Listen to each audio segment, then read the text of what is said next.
abençoe, Deus abençoe, Deus abençoe. Manu, Manu.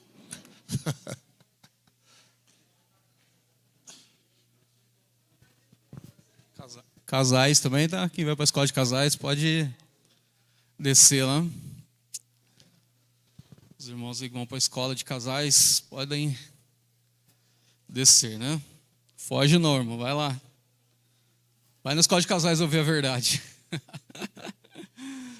Glória a Deus. Amém? Quem está feliz? Quem está feliz com Jesus? Glória a Deus. Irmãos, eu sempre oferto um livro que chama-se, o livro tem 60 páginas, ele é facinho de ler, chama Você Não Está Aqui Por Acaso. É um resumo, né, do livro Uma Vida com Propósito. E eu sempre oferto esse livro. Eu queria deixar um para a irmã que batizou. Você entrega para ela, por favor. Tem alguém que está visitando a gente hoje? Tem visitantes? Entrega um visitante lá também para a família lá. Ô, Severino, leva um para eles lá também que estão visitando. Mais alguém que está visitando? Tem mais alguém? Tem mais 2 cópias aqui. Quem quer receber uma? Dá lá para a Márcia lá e a... Esqueci o nome, a Érica. Domingo que vem eu trago mais, tá, irmãos? Um livro bem legal. Você lê, depois você dá para alguém. Tem um folhetinho junto aí. Às vezes semana que vem eu vou trazer mais. É o restante que eu tinha lá. Distribuo na escola. A gente tem que aproveitar, irmãos. Eu trabalho com ensino religioso. Aí eu faço uma atividade lá, faço sorteio na sala, dou um bis e o livro junto. A gente tem que... Aí né, os alunos gostam de receber chocolatinho, aí eu aproveito e já entrego o livrinho junto, né?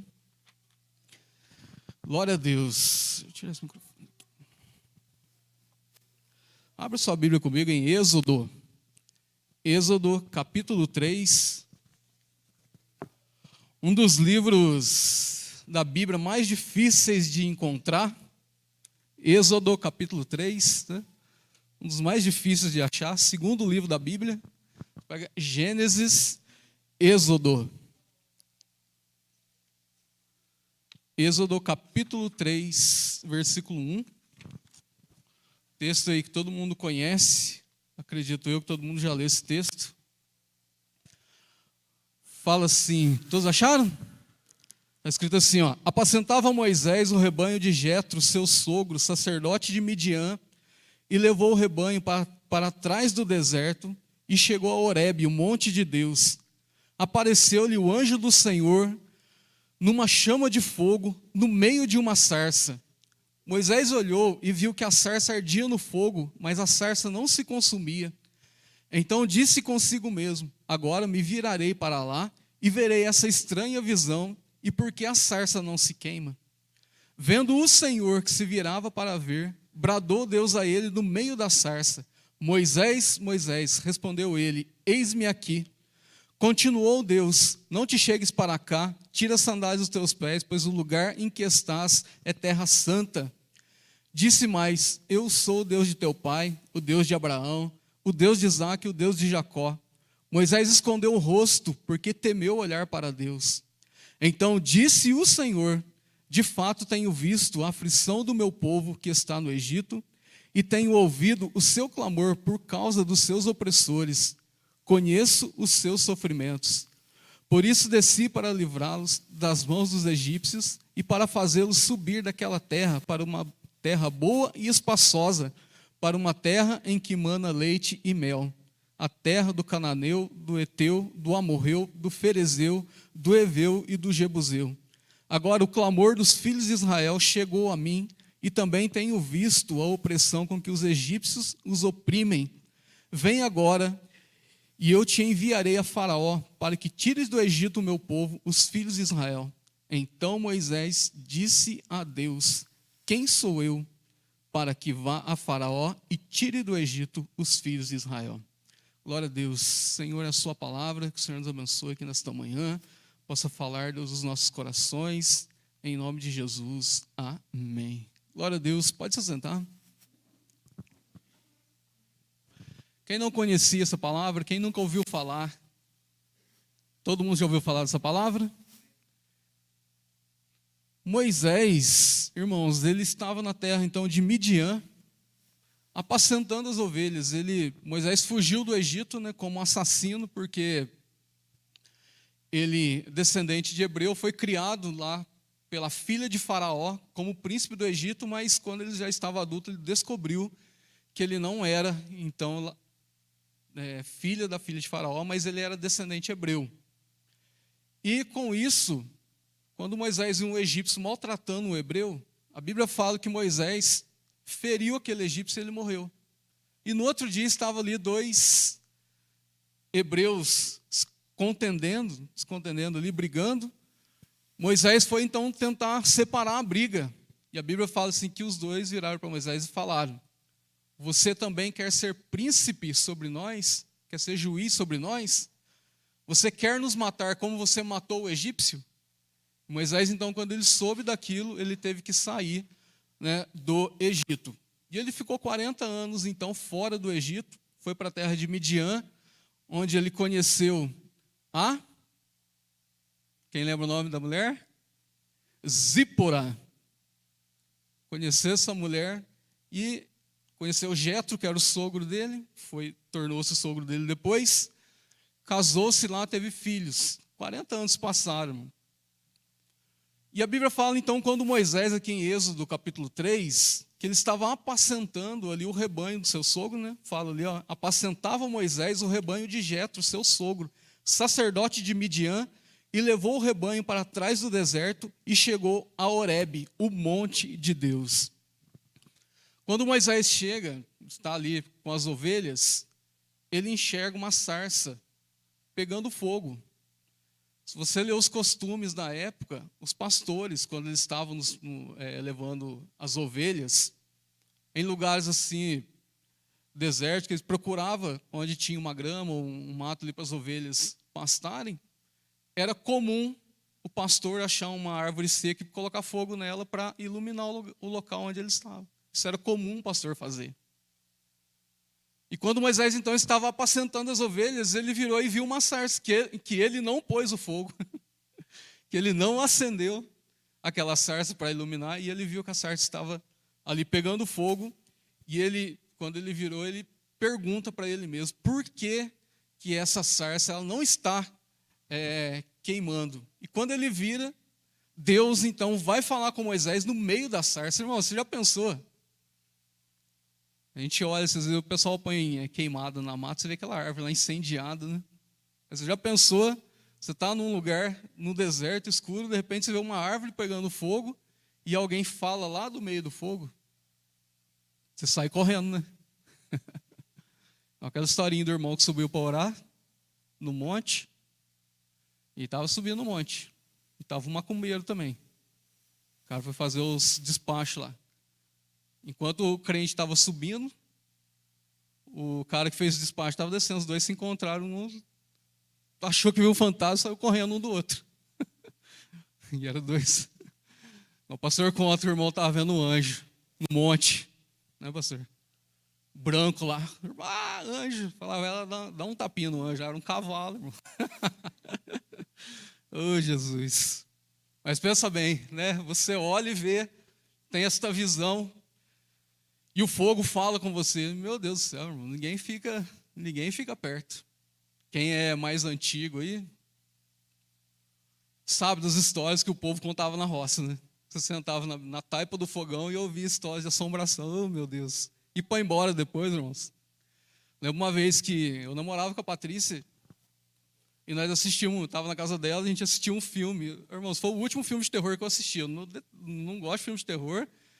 Mas nesse dia nós estávamos lá, a televisão estava ligada e começou lá o filme. Aí o filme chama Olhos Famintos.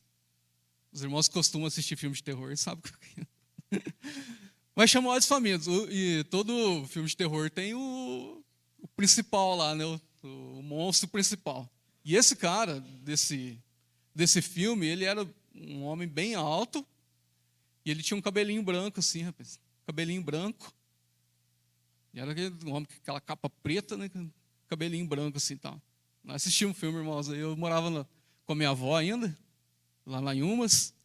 E na entrada da casa da minha avó é só mato. Tem a entrada à frente, em cima ao fundo, é só mato. E eu cheguei de moto, rapaz. Encostei a moto na varanda, assim, desliguei a moto. Desliga a moto, é aquele breu na roça, né? Lá não é iluminado. Aquele breu, irmãos, era que eu olhei, rapaz, mas eu vi aquele negócio preto, assim, com um negócio branco em cima. Né? Mas eu enxerguei o cara lá, mas deu aquele calafrio, rapaz. Aí eu firmei bem o olho, sabe o que tinha lá? Era uma sacolinha pendurada em cima do murão. Mas o negócio fica na sua cabeça, rapaz. É impressionante, né? O negócio fica na sua mente. Mas pensa Moisés, viu aquela sarça pegando fogo. Mas ele, olha no versículo 2, ó. Apareceu-lhe o anjo do Senhor numa chama de fogo no meio de uma sarça. Moisés olhou e viu que a sarça ardia em fogo, mas a sarça não se consumia. Então disse consigo mesmo: agora me virarei para lá e verei essa estranha visão e por que a sarça não se queima. Imagina que jeito que Moisés virou, né? Imagina que a sarça está ali onde que aquele vaso, Moisés está aqui. Se ele fala que ele vai virar, ele estava meio que de costas para a visão, certo? Imagina que ele virou assim, irmãos. Ó. 80 anos, imagina. Bengalinha. E ele viu, quando ele vira, o Senhor fala com ele. E Deus fala, se tira a sandália dos seus pés, porque o lugar que você está é terra santa. E quando Deus vai falar com Moisés, Deus fala assim: eu sou o Deus de teu pai, o Deus de Abraão, o Deus de Isaac, o Deus de Jacó. Moisés escondeu o rosto porque temeu olhar para Deus. Olha o versículo 7. Disse o Senhor: de fato tenho visto a aflição do meu povo que está no Egito, e tenho ouvido o seu clamor por causa dos seus opressores, e eu conheço os teus sofrimentos. Irmãos, Deus conhece você, viu? Não há nada que passe despercebido dos olhos do Senhor. Ele conhece a sua aflição, o seu sofrimento, Ele conhece. Ele sabe, tudo vê. Amém? Deus sabe. Você vê, o povo estava preso no Egito, e Deus agora fala com Moisés: eu tenho visto o clamor e a aflição ali do meu povo. Moisés, imagina, Moisés não tinha uma experiência com Deus assim, forte, como diz o povo cristão, uma experiência forte. E Deus, quem é Deus que apareceu para Moisés, irmãos? Deus, nosso Deus Todo-Poderoso, amém? Eu trouxe aqui alguns dados biográficos do nosso Deus. Eu vou falar de Jesus. Quem é o nosso Jesus que nós servimos? Alguns dados biográficos para você entender o caráter e a personalidade de quem é o Senhor. Então Jesus, ele é, Emanuel, que é o Deus conosco. Qual que é a filiação? Ele é filho de Deus, amém? Qual que é a origem divina? Qual é a existência do nosso Deus? Ela é eterna. Qual é o caráter do nosso Deus? Ele é manso e é humilde. Qual que é a autoridade que o nosso Deus tem? Ele é todo poderoso. Amém? Qual é a arma que o nosso Deus usa? É o amor. Qual é o limite para Deus? O impossível. Irmãos, olha o Deus que você serve. Qual é o limite para Ele? O impossível. Qual é a história? Onde eu encontro a história dele? Na Bíblia Sagrada. Qual é a característica do nosso Deus? Ele é santo. Falou para Moisés: tira a sandália dos seus pés, porque o lugar é santo.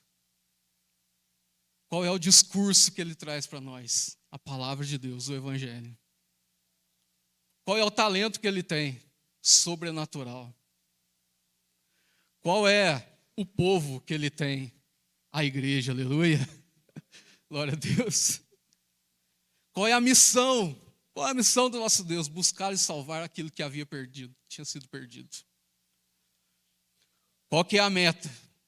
Os irmãos que fazem curso aí gostam de meta. Qual que é a meta do nosso Deus? Qual é a meta dele? Alcançar o mundo com a palavra de Deus. Qual que é a conduta do nosso Deus, irmãos? Jesus veio e ele obedeceu até a morte, e a morte de cruz. Ele é obediente.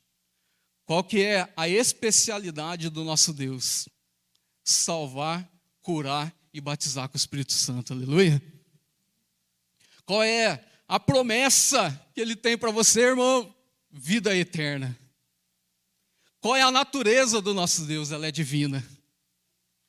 Qual é a personalidade espiritual? Qual é a força?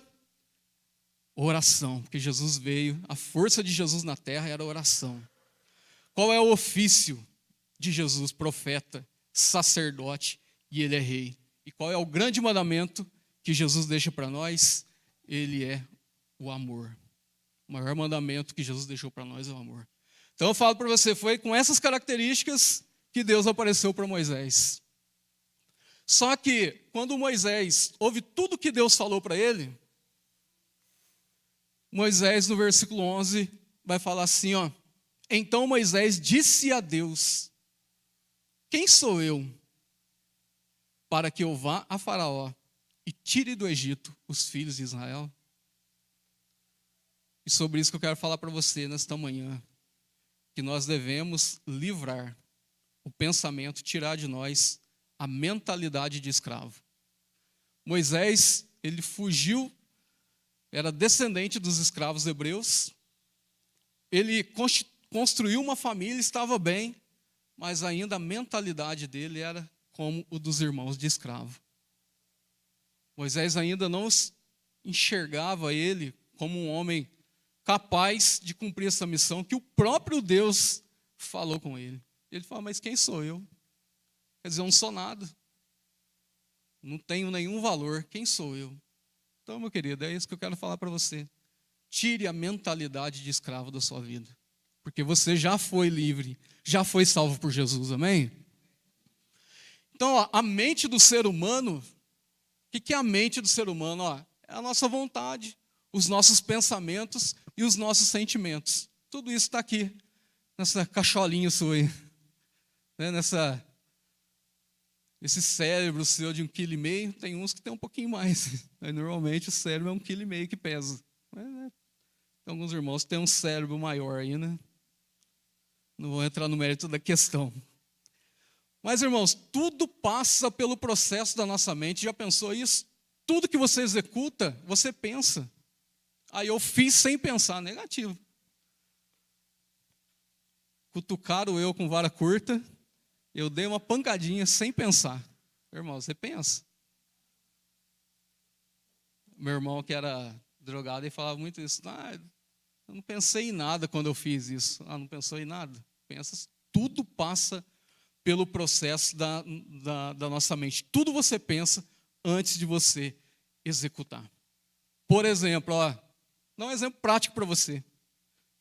Você saiu de casa hoje pensando em ir aonde?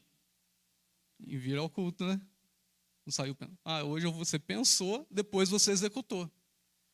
Ou então você que é dona de casa e tem que fazer o almoço para a família, você já está pensando em passar na Guimarães e levar o frango, né? Você já está pensando, você tem que refogar lá o arroz, tem que temperar, tem que fazer o macarrão. Ou você deixou no forno aquele torresmo, caprichado, com aquela pele maravilhosa, assando, e você está pensando, nossa, será que eu chegar em casa vai estar no ponto perfeito? Despertou a fome, irmãos? Imagina que torresmão gostoso, assado no forno, rapaz, pururucado, né, que você pega, ferve o óleo nele, joga daquela fritada na pele, delícia, irmãos. Tudo a gente pensa, né? Tudo você pensa antes de fazer. E engraçado que o ser humano, ele é espírito, alma e corpo. O destino do espírito já está determinado. Se o homem não tem Deus, não nasceu de novo, ele vai viver, quando esse corpo morre, o espírito do ser humano vai viver longe de Deus eternamente. Já está determinado. O corpo, esse corpo que você vive aí, você nunca está satisfeito com ele, sempre quer melhorar.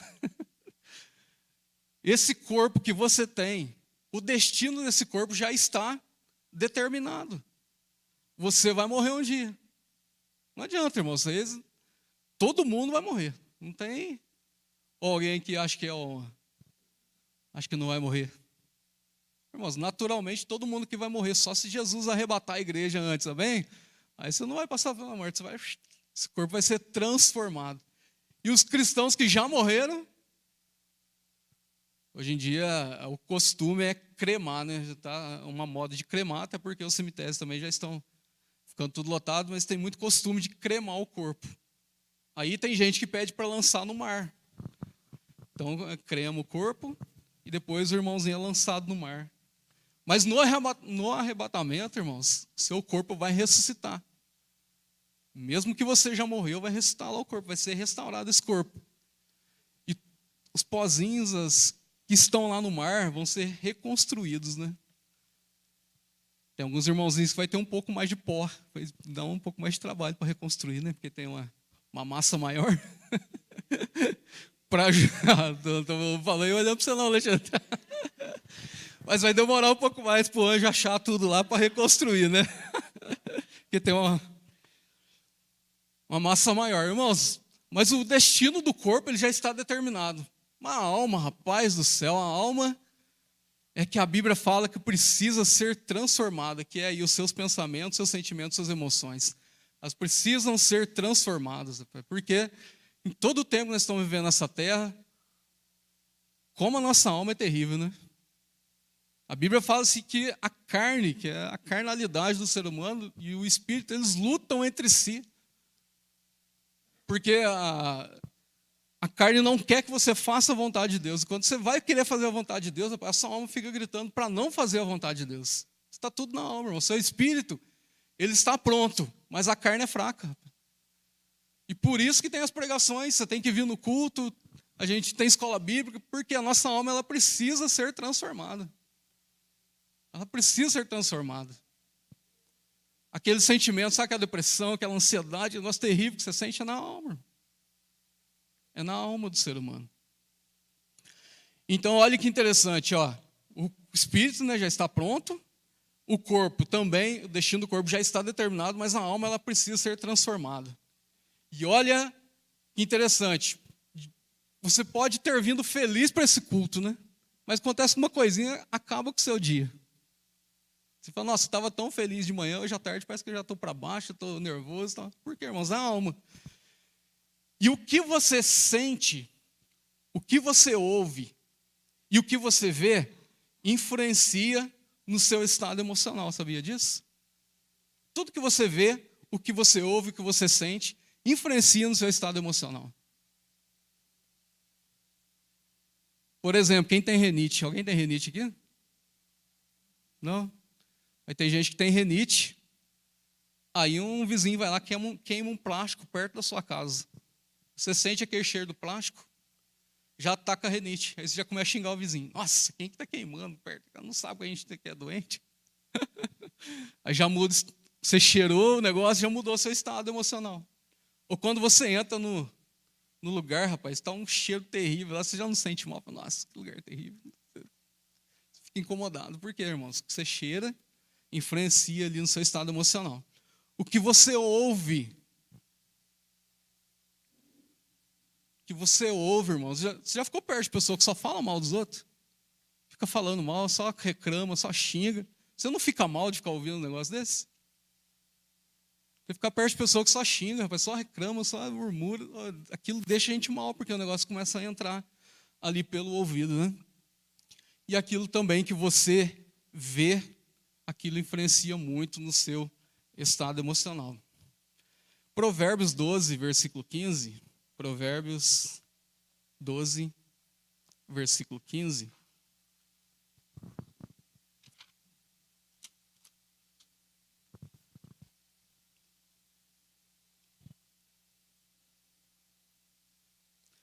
Quando você assiste, igual eu falei do filme de terror, né? Quando você assiste um filme desse jeito, irmãos, aquilo muda o seu estado emocional, acaba, você fica vendo aquela cena, aqueles negócios, você fica mal. Provérbios 12, versículo 15.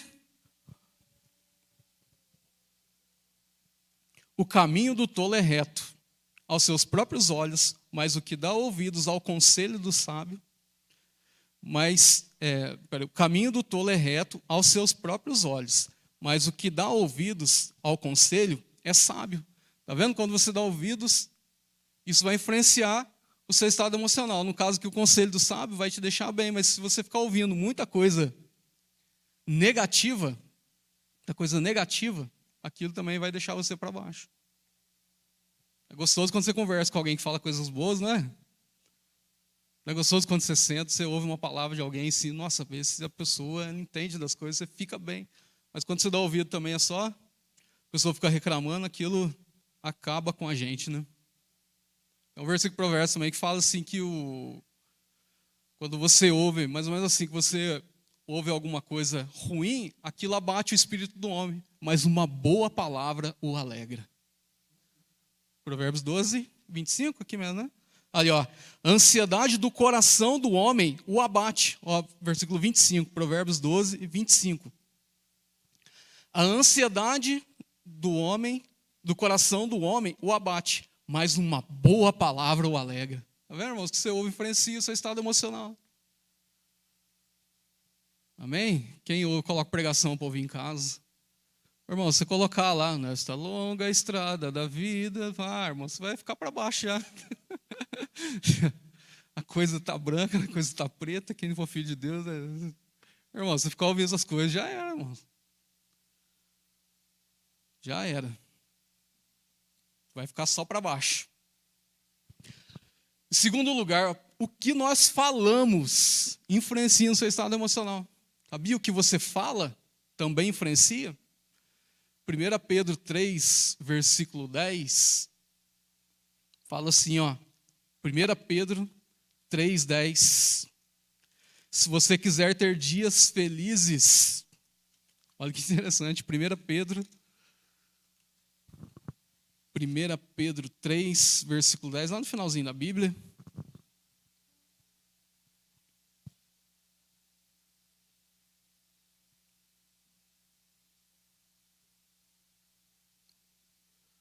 Olha que palavra, irmãos. Ó. Pois quem quiser desfrutar a vida, quem quer? Quem quer ter dias? Quem quer desfrutar da vida? Quem quer ter dias felizes? Quem quer ter dias felizes? Olha o que está escrito aí. Refreie a sua língua do mal e os seus lábios não falem engano. Às vezes você está aí ansioso, preocupado, está aí com o coração doendo, que está falando mal, está falando coisas que não deve falar. Isso influencia o seu estado emocional. E o que pensamos, em terceiro lugar, ó, o que pensamos sobre nós mesmos, o que você pensa sobre você, também influencia o seu estado emocional. Provérbios 23, 7 fala assim, assim como imaginou na sua alma é. Como você enxerga você mesmo, influencia no seu estado emocional. Aconteceu com Moisés, né? Quem sou eu para que vá e tire os filhos de Israel do Egito? Quer dizer, eu não sou nada. Aí Deus vai fazer ali alguns testes com Moisés e fala para Moisés, joga a vara no chão, Moisés. Aí Moisés jogou a vara e se transformou numa serpente. Depois Deus falou, pega aí pela cauda. E ela voltou a ser a vara de novo. Aí Deus fala para Moisés, põe a mão no peito, Moisés. Moisés pôs a mão no peito, tirou, a mão estava leprosa. Moisés ficou com medo ali, colocou a mão de novo, a mão estava sã. Então Deus fez alguns sinais para mostrar para Moisés, olha, eu sou o Deus Todo-Poderoso. Eu sou Deus dos seus pais e você vai lá tirar o povo do Egito. Aí sabe o que Moisés vai falar para Deus? Senhor, envia outro no meu lugar. O Senhor errou sobre mim, como se Moisés falasse isso. Irmãos do céu, você já pensou alguma coisa assim, irmãos? É natural do ser humano, né? Tem hora que a gente não está satisfeito com a gente mesmo, mas o que Deus pensa de nós é muito importante. Ele fala para você que Ele é o teu Deus, amém? Ele vê a sua aflição, Ele ama você, irmão. Então tira essa mentalidade de escravo, você já foi livre por Jesus. O Antigo Testamento mostra também alguns personagens que enxergavam, mesmo fora do Egito, eles se enxergavam como escravos ainda. Mesmo fora do Egito, Deus tirou o povo de Israel lá do Egito. Eles ainda, tem aquela frase famosa, né, que Deus tirou o povo do Egito, mas o povo não tirou o Egito do coração ainda. E em Êxodo, capítulo 17, volta um pouquinho, Êxodo, capítulo 17,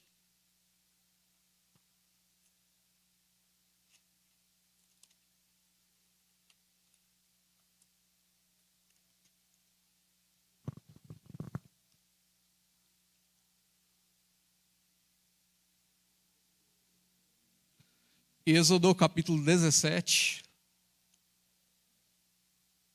versículo 1 fala assim, ó: toda a congregação dos filhos de Israel partiu do deserto de Sim, indo de lugar a lugar, segundo o mandamento do Senhor, acamparam-se em Refidim, mas não havia ali água para o povo beber. Então contendeu o povo com Moisés e disse: dá-nos água para beber. Respondeu-lhe Moisés: por que contendeis comigo? Por que tentais ao Senhor? Tendo aí o povo sede de água, murmurou contra Moisés e disse: por que nos fizeste subir do Egito para nos matardes de sede, a nós, os nossos filhos e o nosso gado? Está vendo, irmãos? Olha para você ver a mentalidade de escravo. Já estava fora do Egito, eles atravessaram o Mar Vermelho com mão forte de Deus, receberam uma vitória enorme na vida deles, mas agora eles vão falar para Moisés: você tirou nós do Egito para que a gente morresse nesse deserto? Também a nossa família e os nossos animais? E murmuraram ali contra Deus, porque a mentalidade ainda é de escravo. Está livre, mas o pensamento ainda é de escravo. Versículo 4: clamou Moisés ao Senhor: que farei com este povo? Daqui a pouco me apedrejarão. Então disse o Senhor a Moisés: passa adiante do povo, toma comigo alguns dos anciãos de Israel e leva contigo a tua vara com que feriste o rio e vai.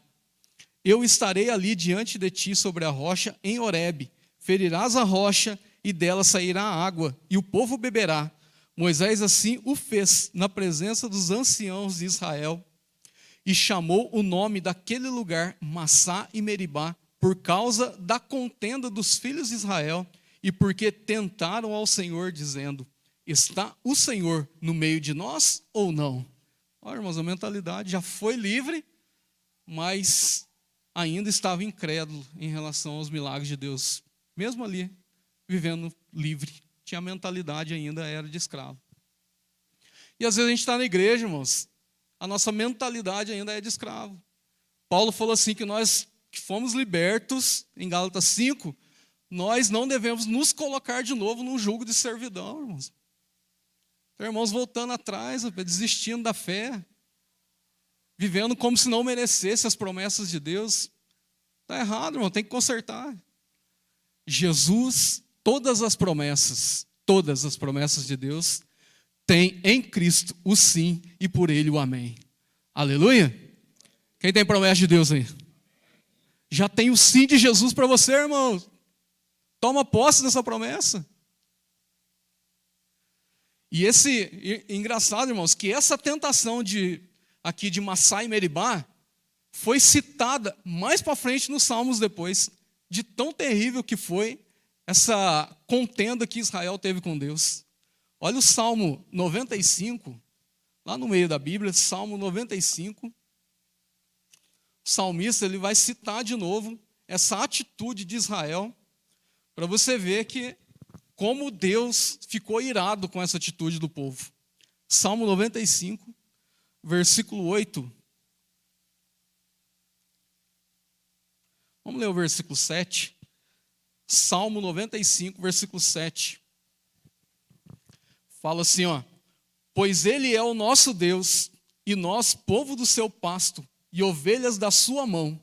Se hoje ouvirdes a sua voz, não endureçais o coração como em Meribá, como no dia da tentação no deserto, quando vossos pais me tentaram e me provocaram e viram a minha obra. Durante 40 anos estive irritado com aquela geração. Irmãos, olha que coisa terrível. Por causa da tentação lá, que eles duvidaram de Deus, Deus ficou irritado com com aquele povo por 40 anos. É um povo ingrato de coração e não conheceu os meus caminhos. Por isso jurei na minha ira, jamais entrarão no meu descanso. Por causa da mentalidade escrava. Deus ficou irado com aquela geração. E a Bíblia fala que aquela geração que não creu no Senhor no deserto, que tentou o Senhor aqui em Massá e Meribá, eles não entraram na terra prometida. Até uma pessoa que aconteceu de ter divorciado e tal, e uma pessoa que conhecia o Senhor não quis buscar ali a reconciliação e tal. e falou assim, mas eu separei porque lá na Bíblia está escrito que no deserto lá Deus permitiu a carta de divórcio por causa da dureza do coração do homem. Aí eu falei assim, pois é, mas toda aquela geração caiu no deserto, ninguém entrou na terra prometida. Quer dizer, Deus não aprovou a obra deles, né? E não era assim não, irmãos, por qualquer motivo que tinha separação, era por agressão física lá no deserto, permitia-se a separação, e outros casos que eram um pouco mais sérios. E a Bíblia fala também lá na lei, já que você quer separar, porque está escrito que Deus permitiu a carta de divórcio lá, a Bíblia fala assim, que se o homem casasse com a mulher, e a mulher não fosse virgem, ele também poderia devolver, sabia que a lei falava isso? Lá na lei. Se fosse essa lei hoje, irmãos. Oh, Jesus. Se a mulher não fosse virgem, o marido poderia devolver, e o pai ainda tinha que pagar um dote para o marido ainda. Imagina se essa lei fosse hoje, nossa, pai. Irmãos, mas olha, Jesus, depois lá no Novo Testamento, Jesus vai citar essa passagem de Moisés, a questão do divórcio. Só que Jesus finaliza e fala assim, mas no princípio não foi assim. Quer dizer, Deus não aprova, né, de maneira nenhuma que a pessoa ali separe. Deus aprova sim a reconciliação. Claro que tem casos e casos, né? Cada caso é um caso, não estou julgando se você é divorciado ou não, mas no princípio o desejo de Deus é que deixará o homem, seu pai e a sua mãe, unir-se à sua mulher e serão uma só carne. Amém? Vamos lá. Mas em Êxodo, então, eles tentaram o Senhor. Aí você pode falar assim, mas e no Novo Testamento? No Novo Testamento, o que tem a ver essa passagem aí de Meribá? Hebreus, vamos lá comigo agora, Hebreus. Vamos lá, Hebreus. Eu li um artigo de um advogado, lembrei aqui agora. O advogado, ele trabalhava na área jurídica de separação. E ele era cristão. E ele foi fazer a separação de um casal, mas o homem já estava no quinto casamento. No quinto casamento, foi fazer o processo de separação. Aí, por curiosidade, ele perguntou para o homem, você já separou 5 vezes, mas qual foi a mulher que você mais sente falta? Sabe o que ele respondeu? A primeira. Respondeu a primeira, né? Você vê a seriedade que há no casamento, né? Hebreus capítulo 3, vai falar assim, Hebreus 3, versículo 12.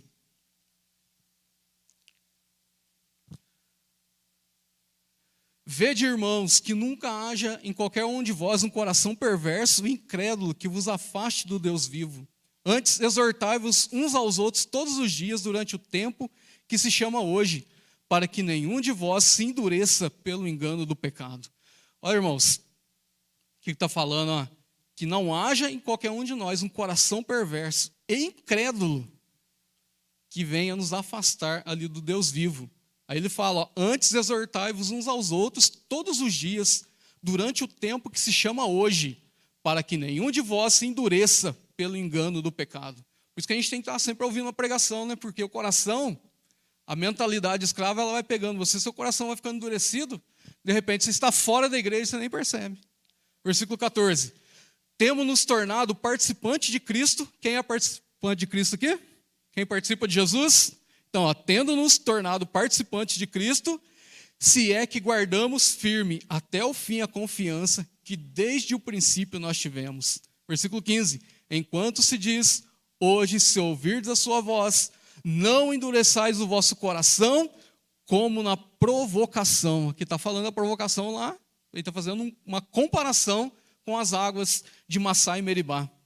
Versículo 16. Ora, quais os que tendo ao ouvido o provocaram? Não foram todos os que saíram do Egito no meio de Moisés? E contra quem se indignou por 40 anos? Não foi contra os que pecaram, cujos corpos caíram do deserto? E a quem jurou que não entrariam no seu descanso? Lá nos Salmos não fala que eles não entrariam no descanso por causa da tentação lá, da incredulidade? Versículo 18. E quem jurou que não entrariam no seu descanso, senão aos que foram desobedientes? e vemos que não puderam entrar por causa da incredulidade. Então, meu amado, Satanás, o inimigo, ele tenta tirar a sua fé e jogar que você não merece realmente as promessas de Deus na sua vida, que você não é nada, que você não vale nada. E aquela mentalidade, ela vai entrando na nossa mente, irmãos. E eu falo para você, ó, Deus tem poder para salvar um homem. Amém? Deus, ele tem poder para curar você. Deus, ele tem poder para abrir as portas se você estiver precisando. Ele tem poder. Deus, ele tem poder para restaurar toda a sua vida e o seu casamento. Mas a mentalidade, quem tem que mudar é você. Deus não interfere na mentalidade do homem, porque a mentalidade, irmãos, é uma questão de livre-arbítrio. Você precisa mudar a sua mentalidade. O que você pensa, você decide. Porque a gente não é uma marionete, né, nas mãos de Deus. O que você tem de mentalidade, você decide mudar. Sério isso, irmãos? Você decide mudar. Eu não sou nada, não valo nada. Pois é, se você continuar pensando nisso, você vai ficar longe mesmo da promessa de Deus, não vai experimentar o melhor da vida para você e não vai mudar. Pode pôr a mão na sua cabeça, pode fazer campanha de 7 dias, pode dar a volta em Jericó, dar a volta em Itajubá 7 dias, pode pegar 1 litro de óleo e derramar na sua casa, irmãos, não vai adiantar. Você tem que mudar a mentalidade, irmãos. Já viu que tem irmãozinho que é do mesmo jeito a vida inteira? Não muda? 40 anos de crente, a mesma coisa? Porque é mentalidade. Precisa mudar, amém? Alinhar a sua mente com a palavra de Deus. O que Deus fala sobre mim? É isso que eu vou pensar. Até Paulo fala assim em Colossenses 3:1, ó, pensai. Você decide. Pensai nas coisas que são de cima e não nas que são da terra. Então a mentalidade a gente precisa mudar. Amém? Moisés falou para Deus, né? Quem sou eu? Quem sou eu para tirar esse povo? Olha, irmãos, o que Jesus então declara? O que Jesus declara para os seus discípulos? O que Jesus disse, o que Jesus pensava dos seus discípulos? Jesus em João 15 vai falar para os discípulos assim, ó, já não vos chamo mais servos, já não vos chamo mais de escravos, mas vos chamo de amigos. O Pai Jesus elevou um pouco maior o nível agora, tirou da condição de escravo, agora vocês são os meus amigos. Você sabe que só uma pessoa foi chamada no Antigo Testamento de amigo de Deus, que foi Abraão, um único que foi chamado amigo de Deus no Antigo Testamento. Mas Jesus virou para os discípulos e disseram, já não chamo vocês mais de escravos, de servos, mas chamo vocês de amigo. Por quê, irmãos? Um amigo aqui na palavra hebraica, no grego, é um relacionamento mais profundo que o de um irmão. Pensa bem, de alguém da sua casa. Então você é muita coisa diante de Deus, amém? Fique pensando que você não é nada, não. Tira essa mentalidade de derrota e troque seus pensamentos aí por vitória, aleluia? Por pensamentos de vitória. E para concluir a minha palavra, quero falar para você de 3 declarações que a Bíblia fala, que a Bíblia mostra sobre você não ser mais escravo. Você não é mais escravo. Amém? Está preparado para ouvir? Tenho muitas outras, mas eu escolhi só 3 para mostrar que você é importante para Deus. Primeira, você é o melhor da criação de Deus. Irmãos, você é o melhor da criação de Deus. Quando Deus criou o mundo, ele foi falando, mas quando foi criar o homem, em Gênesis 27, ele disse assim, façamos o homem a nossa imagem e a nossa semelhança. Você foi criado, você foi feito a melhor criação de Deus. Então não fique pensando, eu não sou nada, não valo nada. Que isso, irmão? Você é a coroa da criação de Deus. Aleluia.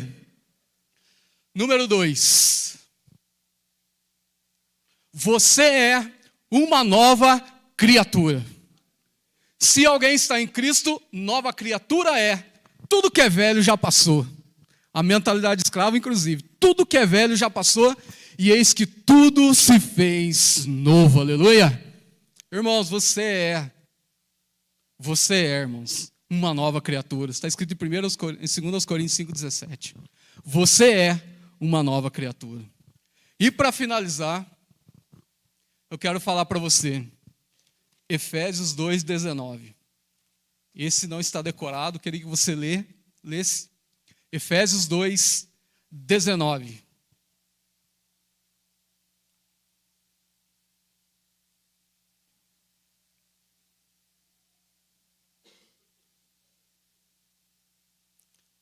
Efésios 2,19. Olha o que diz a palavra de Deus para nós aqui nesta manhã. Assim já não sois estrangeiros e nem forasteiros, mas concidadãos dos santos e membros da família de Deus.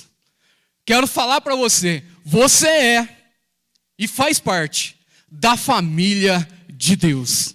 Então, meu querido, fique pensando, eu não sou nada. Tira essa mentalidade de escravo, porque você é o melhor da criação de Deus, você é uma nova criatura em Cristo e você faz parte da família de Deus. Ô, irmão, isso é muita coisa, irmãos. E eu fico pensando, Davi, um texto sensacional que todo mundo conhece. Davi diz assim, o Senhor é o meu pastor e nada me faltará. Deitar-me faz em verdes pastos e guia-me mansamente a águas tranquilas e refrigera a minha alma. Ainda que eu ande pelo vale da sombra da morte, não temerei mal algum, porque a tua vara e o teu cajado me consolam. Aí ele vai falar assim, preparas perante mim, Deus prepara perante ele uma mesa. Aleluia. Preparas perante mim uma mesa na presença dos meus adversários. Unge a minha cabeça com óleo e faz o meu cálice transbordar. E certamente que a bondade e a misericórdia me seguirão todos os dias da minha vida. E habitarei na casa do Senhor para todo sempre. E só habita na casa e senta na mesa quem é da família de Deus. Aleluia! Oh, meu querido, você é da família de Deus, irmão. Não fica pensando que você é escravo, não. Se você ler na linguagem de hoje, quando Deus fala assim, que preparas uma mesa, Ele fala assim, a Bíblia na linguagem de hoje, me trata com honra, aleluia. Só quem é da família, que habita na casa e senta na mesa. Glória a Deus, vamos ficar em pé. Irmãos, você não é mais escravo. Jesus já te resgatou. Jesus já tirou você da condição de escravo, irmãos. Você é filho, faz parte da família, aleluia. Você é filho, faz parte da família. Jesus diz assim, vinde a mim, vocês que estáis cansados, sobrecarregados, e eu vos aliviarei, porque vocês são da minha família, aleluia. Glória a Deus.